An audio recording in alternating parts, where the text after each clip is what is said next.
Penyuluhan kesehatan di KP Sentul Balaraja.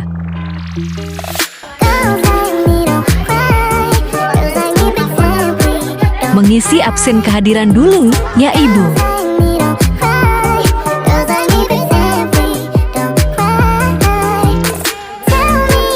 Mari kita mulai.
Bahas tentang pencegahan kanker payudara dan kanker leher rahim ya Bu ya.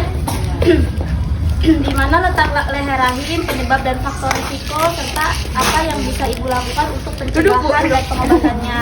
Kita mulai dengan bahas leher rahim ya Bu ya.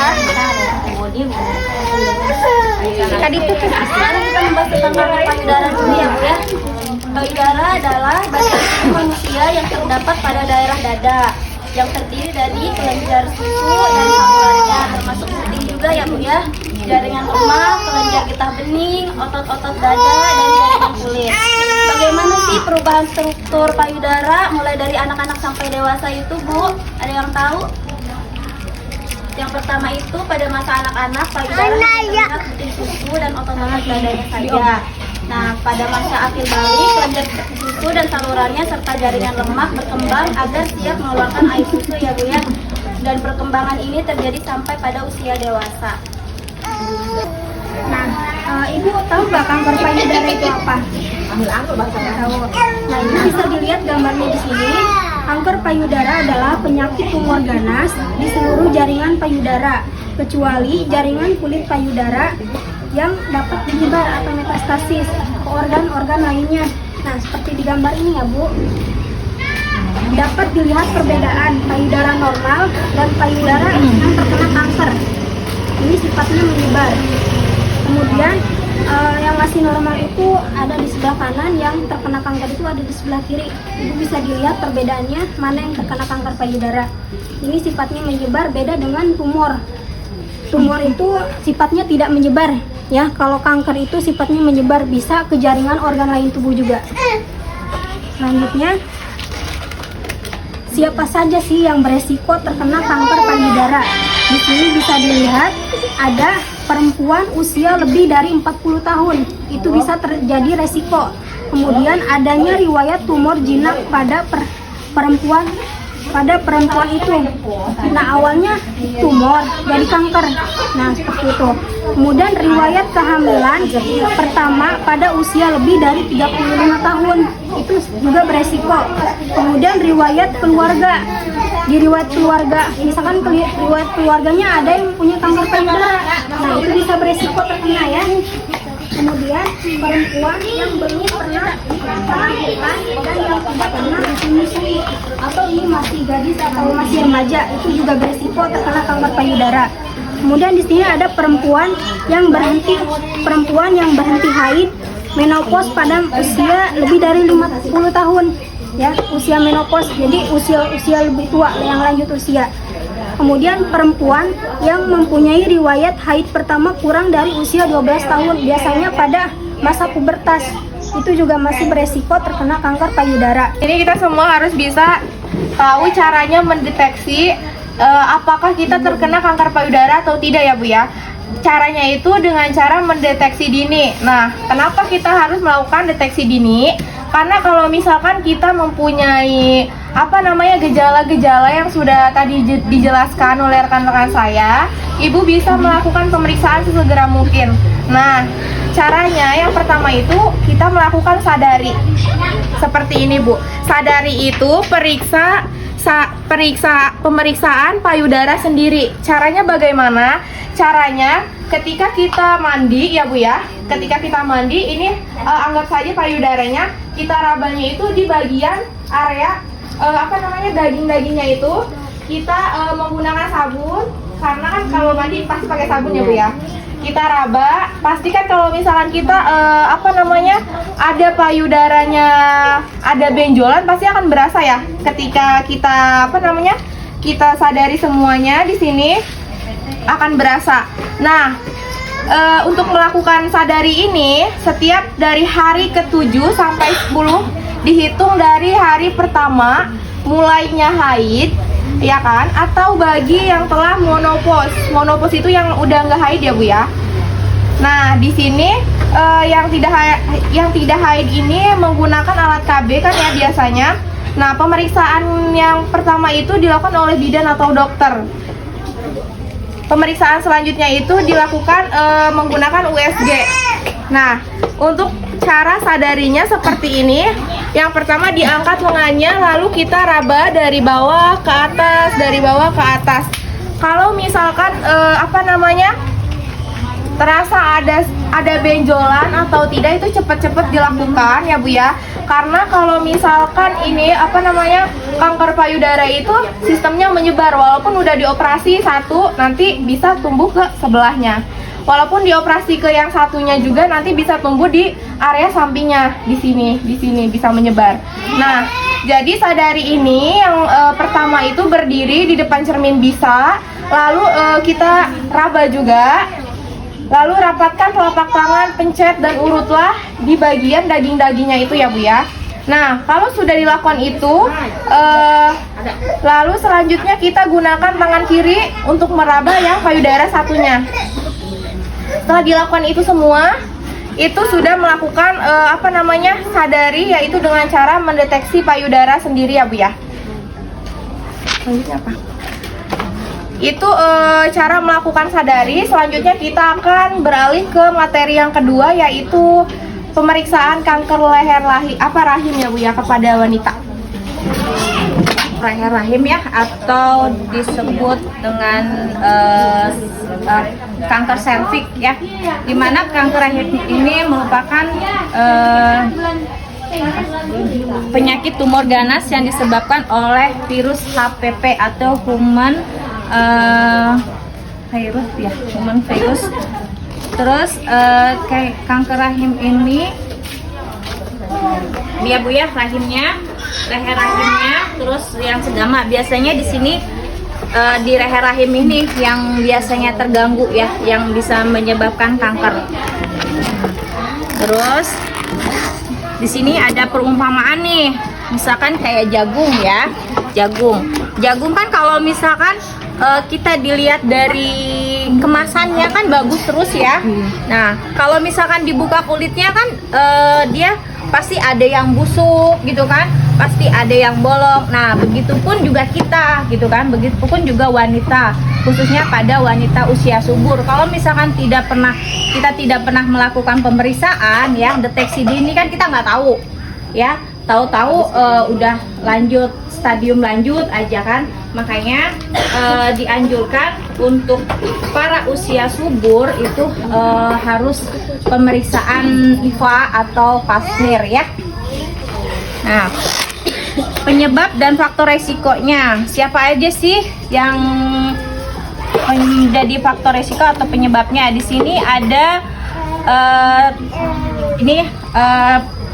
melahirkan anak yang banyak ya, terus menikah di usia sebelum 17 tahun atau melahirkan sebelum 17 tahun. Jadi rahim kita tuh belum siap untuk dibuahi, tapi kita sudah menikah kan, jadi maksudnya beresiko banget gitu. Terus penurunan daya tahan tubuh, terus perokok pasif nih, ya. Ada yang ngerokok nggak di sini? Nggak ada. Suaminya tapi kan ya, Bu? suaminya ya. Nah itu ya bisa juga. Terus sama bisa keturunan juga. Kalau misalkan orang tua kita, nah ada yang punya penyakit kanker tuh, jadi beresiko juga sama kitanya ya. Terus sama berganti-gantian pasangan. Jadi mohon maaf kalau misalkan kalau perempuan mah satu tetap satu ya, tapi kan nggak tahu kalau misalkan si suami gitu kan, gitu. Itu bisa juga beresiko. Nah, di sini kanker rahim ini ada 2 pemeriksaan ya. Deteksinya itu bisa terdeteksi 2 pemeriksaan, yaitu pemeriksaan IVA sama pemeriksaan pap smear. Ada yang tahu nggak IVA itu apa? Ada yang dengar nggak? Nggak. Di sini ada yang pernah ngelakuin IVA? Pernah? Di mana Ibu? Jakarta. Di Jakarta. Waktu kapan terakhir? Setahun yang lalu. Hasilnya? Bagus, alhamdulillah. Baru sekali ya. Jadi di sini belum pernah ada IVA. Bidan desanya kan suka ini ya, suka nganjurin. Enggak, maksudnya bidan OOM gitu suka ngomong kan? Belum. Nah, yaudah. Di sini saya jelasin ya, tes IVA itu apa sih gitu kan? IVA itu dia inspeksi visual asam asetat ya. Jadi nanti pemeriksaannya itu kayak leher rahimnya atau cervixnya nanti dioles itu pakai asam asetat tadi, air cuka itu ya. Terus setelah 1 menit nanti dia bereaksi. Kalau misalkan kita tidak beresiko kanker, itu biasa permukaannya itu merah atau warnanya kayak pink, itu berarti normal. Tapi kalau misalkan terkena kanker atau gejala kanker ya, itu biasanya kayak ada bercak-bercak merah nanti gitu langsung. Nah, tujuannya IVA apa sih gitu kan, supaya mendeteksi kalau misalkan ada lesi pra kanker gitu. Lesi itu jaringan yang abnormal, itu tadi yang ada perubahan pada serviks kita yang ditandai kayak bercak putih gitu ya Bu ya. Di sini pun ada syarat untuk melakukan IVA. Yang pertama itu sudah melakukan hubungan seksual, dalam arti sudah menikah ya. Jangan sekali-sekali sebelum menikah melakukan IVA gitu. Terus yang kedua itu tidak boleh hamil. Jangan pada ibu hamil, nggak boleh. Terus yang ketiga itu jangan berhubungan selama 24 jam kalau mau melakukan tes IVA gitu ya. Terus dibanding pap smear ya. Kalau pap smear kan biasanya dilakukan di rumah sakit dan biayanya lumayan mahal, sekitar 500-an ya, 500 ribuan gitu. Kalau misalkan IVA itu keuntungannya itu murah dan bisa dilakukan di puskesmas juga bisa gitu. Terus keunggulannya lagi, kalau misalkan IVA itu kita langsung kedeteksi kan, tadi kan dalam jangka 1 menit sudah ada hasilnya kan, bisa kelihatan gitu. Dan IVA juga ini nggak pakai sarana laboratorium gitu, jadi udah bisa langsung di situ gitu kan. Terus dan sini juga mudah itu dalam arti bisa dilakukan di puskesmas ya. Nanti ibu-ibu saya harap di sini kan baru 1 orang yang melakukan IVA. Nanti bisa ibu-ibu yang lain juga ya. Nanti didata sama bidan OOM-nya. Kalau misalkan si ibunya males nih ke puskesmas, boleh di sini. Nanti kita ke sini. Kita jemput istilahnya jemput bola. Nanti kita yang kesini. Tapi dengan syarat ibu-ibunya harus mau minimal 30 orang. Ya, itu IVA itu mudah. Terus yang pertama mudah, yang kedua murah ya. murah. Kalau misalkan ke puskesmas itu biayanya hanya 25.000. Tapi kalau misalkan punya BPJS biasanya gratis. Tapi kalau misalkan kita datang ke sini itu gratis. Ya, yang penting ada kemauan ibu untuk melakukan IVA untuk mendeteksi dini ya kanker serviks gitu. Dan tempatnya juga bisa di mana-mana, bisa di posyandu, bisa di puskesmas ya. Nanti tenaganya kayak bidan, kayak dokter yang terlatih nanti kita kesini gitu ya Bu ya. Jadi menurut WHO itu sekitar 3 tahun sekali kita harus mendeteksi kanker serviks ya, tapi sekarang boleh setahun sekali juga boleh gitu ya. Ya Bu ya, gimana Ibu, sudah mengerti tidak apa yang kita terangkan tadi dari apa istilahnya kanker payudara sama kanker serviks ini gitu ya. Ibu, perkenalkan namanya. Ibu-ibunya aktif banget pada antusias nanya. Kita ngelakuin tes IVA itu kita lihat itu kita periksa kanker serviksnya. Biasalah ibu tiduran gitu ya, kita lihat pakai spekulum gitu. Itu cuma diolesin cuka aja kayak cotton bud. Nah, cotton bud, terus cairannya cairan cuka. Tapi kan bukan asal sembarang cuka ya, tapi ada campuran lainnya gitu kan, pakai NaCl gitu. Nanti kita olesin aja, cuman gitu doang, diolesin doang, tapi dilihatnya pakai spekulum ya, kayak yang mau pasang IUD. Nah itu, tapi nggak begitu sakit karena kan di sini sekarang udah nggak pakai besi lagi, kita biasa pakai plastik yang disposable yang sekali pakai gitu. Jadi dibuka tuh pakai spekulum porsionya ya, kita lihat leher lahirnya atau serviksnya, jadi kita olesin aja pakai cuka tadi itu doang. Udah, kalau misalkan hasilnya negatif itu tadi warnanya tetap merah muda, tapi kalau misalkan bereaksi dia ada kanker serviks itu pasti ada tanda-tanda kayak bercak-bercak putih gitu ya. Jadi itu doang, jadi jangan serem, maksudnya tes IVA nih serem gitu, enggak, cuman gitu doang. Iya, jadi kalau misalkan ada yang pasang IUD tuh pasti tahu, yang pakai spekulum tahu jelasnya gitu ya, gitu aja. Jadi jangan pikirannya takut cek IVA, makanya ayo kita harus cek IVA. Dengan cara cek IVA kita bisa menurunkan 80% ya kanker serviks, kejadian kanker serviks ya. Iya, oke. Ada lagi? Ya Ibu, maaf hadiahnya Ibu.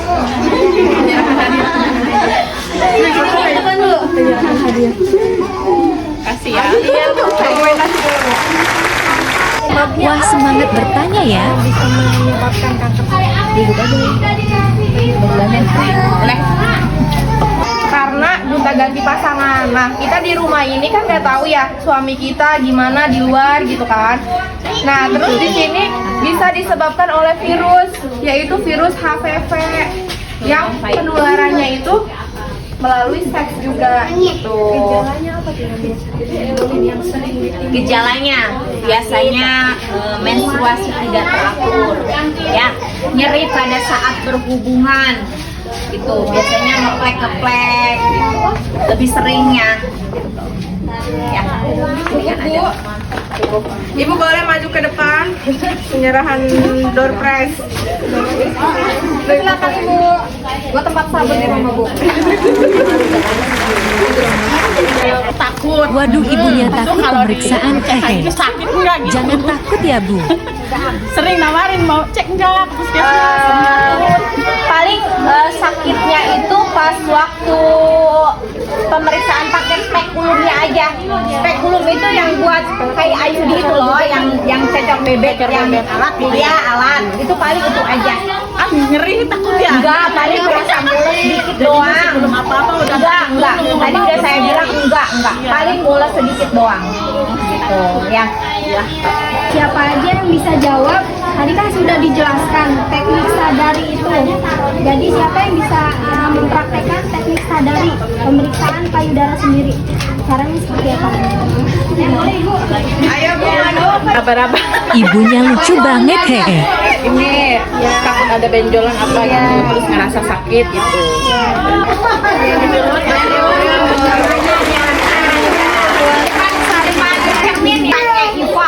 Nah, ada 4 syarat itu, syaratnya apa aja? Ibu pamit duluan ya. Syaratnya apa aja tadi? Ada 4. Ayo. Saat haid ya berhubungan selama 24 jam. Sama satu lagi Sudah pernah berhubungan seksual atau menikah? Ya. Oke. Yeay, ibunya udah paham.